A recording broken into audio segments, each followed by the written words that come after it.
Hi, my friends. Today I want to present you a new story. Enjoy watching it. The moment I stepped into the dining room, the familiar smell of roast chicken and old wood polish wrapped around me like a memory I'd carried too long. I thought Sundays would feel warm, comforting, a place to belong. Instead, the air hummed with something sharp, invisible, and waiting. Nora sat at the head of the table, phone in hand, scrolling but watching me out of the corner of her eye. The way she smirked made my chest tighten. I forced a smile as Mom poured wine and Dad fussed over the mashed potatoes. Everything seemed normal, until it wasn't. "Where's your husband and kids, Julia?" Nora said suddenly, her tone sugary and cruel.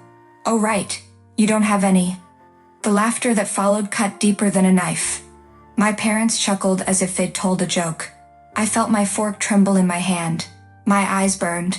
Not just from the humiliation, but from the years of sacrifice they were erasing in a heartbeat. I swallowed hard, tasting the bitter wine. And yet, I said, my voice steady despite the tremor inside, "I've been keeping this family afloat for years." Nora blinked, feigning confusion. "What do you mean?" "Tuition, car repairs, credit cards, mortgage, over $97,000 in 7 years. I said, the numbers tasting like fire on my tongue. "I've been your safety net, and this is how you repay me?" The room went quiet. Even the ticking wall clock sounded louder than usual. Mom's hand froze midair. Dad's fork hovered above his plate. Nora's smirk faltered for the first time, and I felt a strange, small surge of power. For years, I had hidden behind politeness. Tonight, that mask began to crack. I looked directly at her. "I'm tired of pretending that I don't notice that they always look detached, that they don't understand anything and don't know anything about it."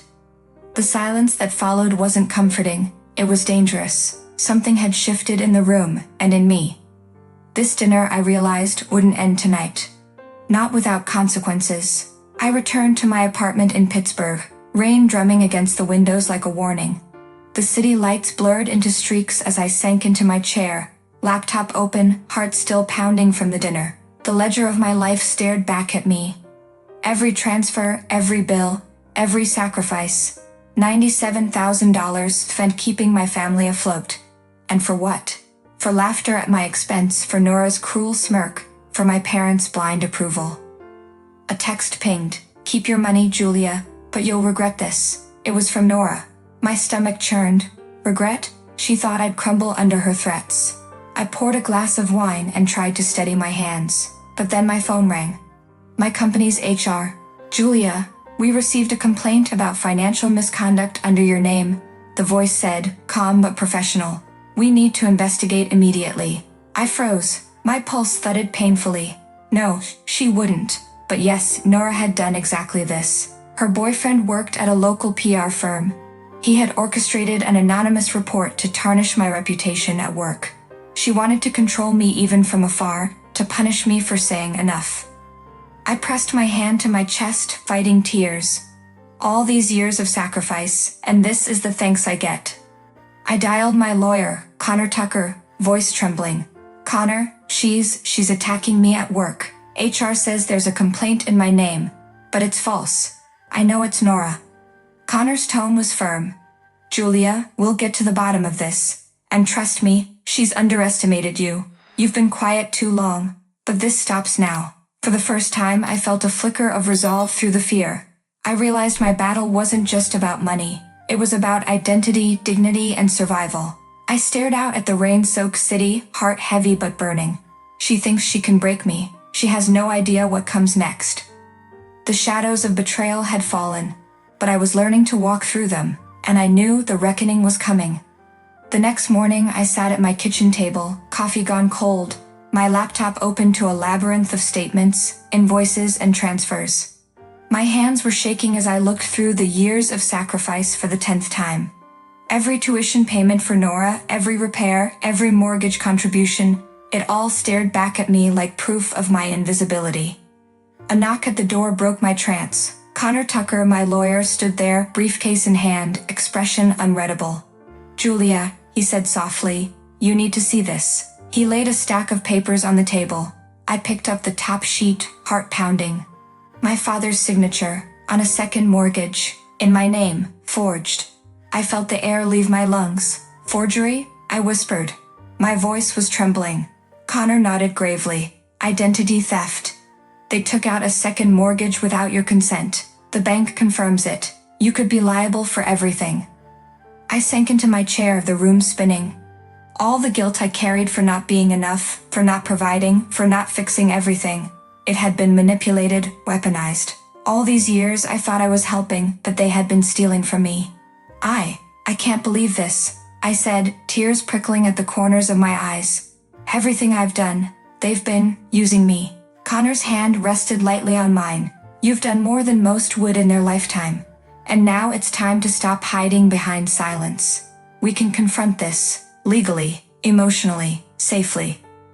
A strange mix of relief and fear surged through me. For the first time, I felt power. Not just anger, not just hurt, but the kind of strength that comes from finally knowing the full truth. I stared at the city skyline, rain blurring the streetlights. The reckoning was no longer a threat. It was inevitable. Nora and my parents had crossed a line they could never repair, and I was ready. The truth was heavy, but it was mine, and I would use it. Sunday arrived, gray and cold, the kind of morning that presses against your chest. I drove the familiar route to my parents' house in silence, gripping the steering wheel until my knuckles whitened.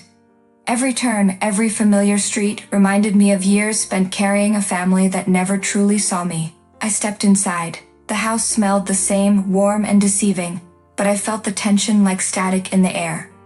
Mom was setting the table, her hands shaking slightly.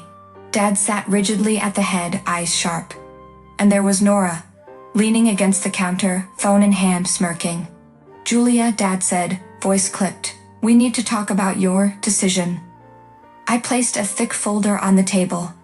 The sound of it landing made Nora glance up, curiosity flickering across her face. Everything you've taken from me, every dollar, every sacrifice. I have proof, I said, voice steady. Over $97,000. Tuition, repairs, credit cards, the mortgage you forged my name on. Mom gasped. Julia, that's unnecessary. Unnecessary? I repeated, voice rising slightly. Do you know what it feels like to watch your own family laugh at you while you've been keeping them afloat? Nora laughed, sharp and cruel. You think you can scare us with numbers? I don't need to scare you, I said, opening the folder to reveal signatures, bank confirmations, and mortgage statements. I need to stop you. You have 30 days to remove my name from every account. If you don't, my lawyer files everything. Forgery, identity theft. The bank agrees, and so will the court. The room went still. Even the clock seemed to hold its breath. Dad's jaw tightened. Mom's hands trembled, and for the first time, Nora looked unsure. You're serious? She whispered, voice cracking. I nodded. For the first time in years, I am. I will no longer be your invisible lifeline, your unpaid safety net. I am done being invisible. The weight of years lifted, and though the confrontation was far from over, I felt a flicker of freedom. A taste of the justice I had longed for. Weeks later, I sat at my apartment window, watching the Tacoma house, the one I had saved from foreclosure, appear on a property listing online. My heart tightened, but not with sadness. It was a strange mix of nostalgia and liberation. That house had been a stage for years of laughter, cruelty, and invisible labor. I signed the purchase papers quietly, a small smile tugging at my lips. A part of me felt like the world had finally leveled, the house now mine, free from the weight of debt and manipulation. A text from Mom appeared.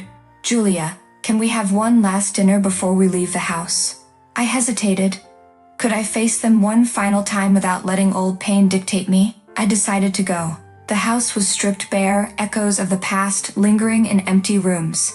Dad looked older, quieter. Mom avoided my eyes, hands folded nervously. Nora sat, foam face down, silent. I'm not cutting you out, I said, voice calm. But I won't be your safety net anymore. If you fall, you get back up on your own. No one argued. For the first time, silence didn't feel like war. It felt like understanding. Just this morning, I printed out a deed of gift from my family's house. Not to reward them, not to apologize, but as a final act of closure. I left it in an envelope on the kitchen counter, along with a note. This house, like the love you couldn't give me, is now yours. Take it or leave it. I am free.